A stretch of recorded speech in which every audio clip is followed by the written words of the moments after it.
நம்ம இன்றைக்கி ரொம்பவே ஃபேமஸான அதே நேரம் டேஸ்டியான ஒரு பிரேக்ஃபாஸ்ட்டு தான் பார்க்க போகிறோம். அதுக்கு நான் வந்து வெந்தயக்கீரை எடுத்து வச்சுருக்கேன். இது வெந்தயக்கீரை இருக்கு இல்லையா, அது ஃப்ரெஷ்ஷான வெந்தயக்கீரை. அதில் காம்பெல்லாம் ஆஞ்சிட்டு நல்லா கழுவி க்ளீன் பண்ணி நம்ம கட் பண்ணி எடுத்துக்கலாம் இந்த வெந்தயக்கீரையை. இந்த மசாலாவுக்கு நான் இன்றைக்கி காரத்துக்கு வந்து ஒரு 3 பச்சை மிளகாயும் இஞ்சி வந்து இந்த அளவு சேர்க்குறேன், தோலை சீச்சிட்டு. இப்போ இதை ரெண்டையுமே நல்லா அந்த மாதிரி கல்லில் வச்சு இடித்து எடுத்துக்கலாம். இது வந்து ரொம்பவே குஜராத்தில் ஃபேமஸான தேப்லான்னு சொல்லிட்டு இதுக்கு பேர். நம்ம அதுதான் செய்ய போகிறோம். அதே மெத்தடில் தான் நம்ம செஞ்சிட்ருக்கோம். அதுக்கு நம்ம 2 கப் அளவு ஃபஸ்ட்டு கோதுமை மாவு வந்து நான் இன்றைக்கி எடுத்துக்கிறேன். இது கோதுமை மாவு தான். 2 கப்பு கோதுமை மாவு, அதாவது 1 கப்பு கோதுமை மாவுக்கு 2 ஸ்பூன் கடலை மாவு சேர்க்கணும்.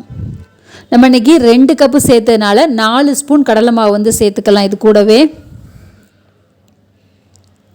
இப்போ 1க்கு 2 அந்த மாதிரி. கூடவே கொஞ்சமாக வந்து நம்ம ஏற்கனவே காரம் சேர்த்துருக்கோம், அதனால் கொஞ்சமாக வந்து தனி மிளகாய் தூளும் மல்லித்தூளும் சேர்த்துட்டு ஜீரகத்தூள் வந்து கொஞ்சம் எக்ஸ்ட்ராவாக சேர்த்துக்குங்க. கூடவே கொஞ்சமாக மஞ்சள் தூள், உப்பு எல்லாமே சேர்த்துக்கலாம். இது வந்து வெள்ளை எள்ளு இருக்கு இல்லையா, அதில் வெள்ளை கலர் எள்ளு, இது எல்லாத்தையும் சேர்த்து நல்லா ஃபஸ்ட்டு மிக்ஸ் பண்ணிக்கலாம். அதாவது காரத்துக்கு தனி மிளகாய் தூள், கொஞ்சம் மஞ்சள் தூள், ஜீரகத்தூள் வந்து ஜாஸ்தியாக சேர்த்துக்குங்க. உப்பு, மஞ்சள் தூள் சேர்த்துட்டு வெள்ளை எள்ளு சேர்த்துட்டு நல்லா மிக்ஸ் பண்ணிவிட்டு நம்ம ஏற்கனவே வெட்டி எடுத்தோம் இல்லையா வெந்தய கீரை சேர்த்துட்டு கூடவே இதே ஸ்பூன்லேயே ஒரு 2 ஸ்பூன் அளவு நான் ஃப்ரெஷ்ஷான தயிர் வந்து எடுத்திருக்கேன், தயிர் சேர்த்துக்கலாம்.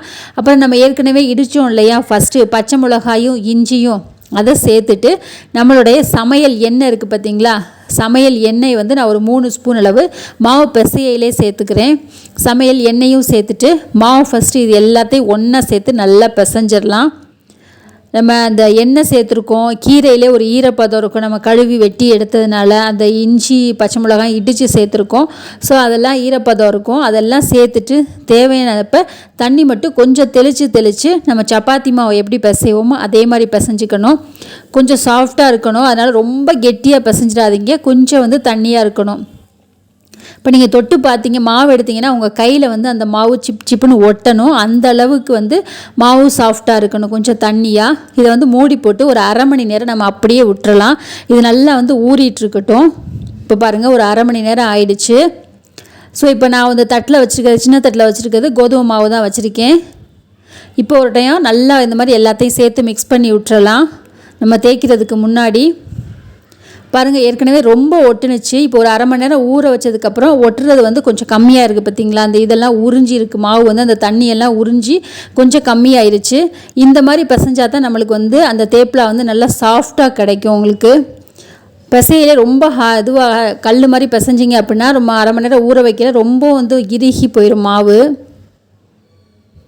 இதை நம்ம எடுத்துகிட்டு மூடி வச்சிடலாம். உடனே மூடி வச்சிடணும், அப்போ தான் நம்மளுக்கு காயாமல் இருக்கும். நான் இன்றைக்கி வந்து நல்லா கோதுமை மாவில் தான் 2 சைடும் நல்லா பரட்டி எடுத்துகிட்டு தேய்க்கிறேன். நம்ம ஊரில் எப்படி இட்லி தோசை வந்து ரொம்ப ஃபேமஸோ, நம்ம வந்து மெயினாக இட்லி தான் சொல்லணும். ஏன்னா நம்ம வந்து ஊருக்கெல்லாம் போகிறோம், ட்ரெயினுக்கு போகிறோம், ட்ராவல் பண்ண போகிறோம்னா நம்ம எப்படி இட்லி எடுத்து பேக் பண்ணி கொண்டு போவோமோ அதே மாதிரி குஜராத்தில் ரொம்பவே ஃபேமஸான ஒரு டிஷ்ஷுனால் இந்த தேப்லா தான் செய்வாங்க. நம்ம வெளியூர் போனாலும் சரி, வெளியில் எங்கேயும் போனாலும் சரி, ட்ராவலுக்கு போகையிலையும் சரி, வீட்டில் ஏதாவது ஒரு விசேஷம் ஒரு இதுனா எல்லா டைம்லேயும் தேப்லா வந்து ரொம்பவே ஃபேமஸானது குஜராத்தில். ஸோ நீங்கள் குஜராத் தேப்லான்னு போட்டிங்கனாலே உங்களுக்கு வரும், அவ்வளோ ரொம்ப ஃபேமஸான டிஷ்ஷு. நம்ம இந்த வெந்தயக்கீரை சேர்த்து செய்யறதுனால ரொம்ப டேஸ்ட்டும் ரொம்ப நல்லாயிருக்கும். இப்போ நான் வந்து எல்லாத்தையுமே தேய்ச்சி எடுத்துகிட்டு நம்ம மாவுல தடவி தேய்ச்சோம் இல்லையா, அதனால் ஒன்றோட ஒன்று ஒட்டாது, அதனால் நான் எல்லாத்தையும் தேய்ச்சி ஒரே தட்டிலையே வச்சுட்டேன். இப்போ கல் காஞ்சதுக்கப்புறம் நம்ம போட்டு 2 சைடு திருப்பி விட்டுக்கலாம். ரொம்ப நேரம் ஒரே சைடு அப்படியே போட்டிருந்தீங்கன்னா ரொம்ப ஹார்டாயிடும், அதனால் டக்குன்னு கொஞ்சம் இப்படி திருப்பி விட்டிங்கன்னா கொஞ்சம் ஈஸியாக இருக்கும் உங்களுக்கு. ரொம்ப ஹார்டாகாமல் அந்த சாஃப்ட்னஸ் வந்து அப்படியே இருக்கும். திருப்பி போட்டுட்டு நான் இன்றைக்கி வந்து நல்லெண்ணெய் தான் சேர்த்துருக்கேன் மேலே, நீங்கள் நெய் வேணாலும் சேர்த்துக்கலாம். நல்லெண்ணெய் 2 தடவையும் தடவிட்டு 2 சைடும் திருப்பி இங்கிட்டு இன்னொரு டைம் 2 சைடும் பரட்டி போட்டு எடுத்திங்கன்னா நம்மளுடைய சூப்பரான குஜராத்தான ஃபேமஸ் டிஷ்ஷான தேப்லா வந்து ரெடி ஆயிடுச்சு. ஸோ இதே மாதிரி எல்லாத்தையும் செஞ்சு எடுத்துடலாம். பாருங்கள் எவ்வளோ ஒரு சாஃப்டாக இருக்குன்னு, சூப்பராக இருக்கும். நான் ஊறுகாயும் வெள்ளரிக்காயும் வச்சுருக்கேன். உங்களுக்கு வெள்ளரிக்காய் வேணும்னா வெறும் ஊறுகாய் மட்டும், தயிர், இதுக்கு எதுவுமே தேவையில்லைங்க. இல்லை எல்லா மசாலாவும் சேர்த்துருக்கு. இது கூடவே சூப்பரான ஒரு இஞ்சி தட்டி போட்டு டீ செஞ்சுருக்கேங்க. அவங்க வந்து அந்த தேப்லாவும் இந்த டீயோடையும் சேர்த்து சாப்பிடுவாங்க, அவ்வளோ டேஸ்ட்டாக இருக்கும். ட்ரை பண்ணுங்கள்.